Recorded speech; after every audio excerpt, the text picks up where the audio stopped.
ரீசெண்டா குடும்பங்கள் கொண்டாடும் வெற்றின்னு சொல்லக்கூடிய ஒரே சீரியல்னு பார்த்தா அது எதிர்நீச்சல் சீரியல் தான்.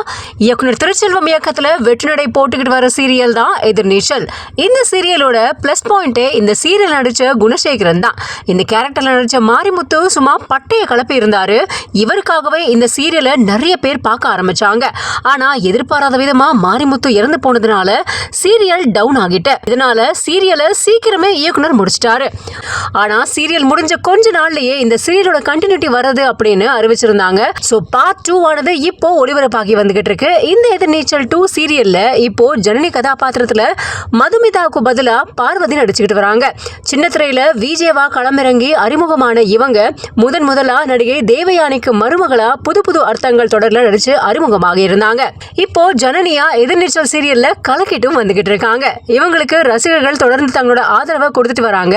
இந்த நிலையில இவங்க சமீபத்துல கொடுத்த பேட்டி ஒண்ணுத்துல தன்னோட திருமணத்தை பத்தி பேசியிருக்காங்க. அதுல இவங்க கமிட்டா அப்படின்னு கேட்ட கேள்விக்கு, நான் கமிட்டட் எல்லாம் கிடையாதுப்பா, முரட்டு சிங்கிள்னு நான் திருமணமே செஞ்சுக்காம சந்தோஷமா இருக்க போறதாகவும் சொல்லி இருக்காங்க எதிர்நீச்சல் பார்வதி. இந்த மாதிரி மேலும் பல அப்டேட்ஸ்க்கு தமிழ் கிளிட்ஸை ஃபாலோ பண்ணிக்கோங்க.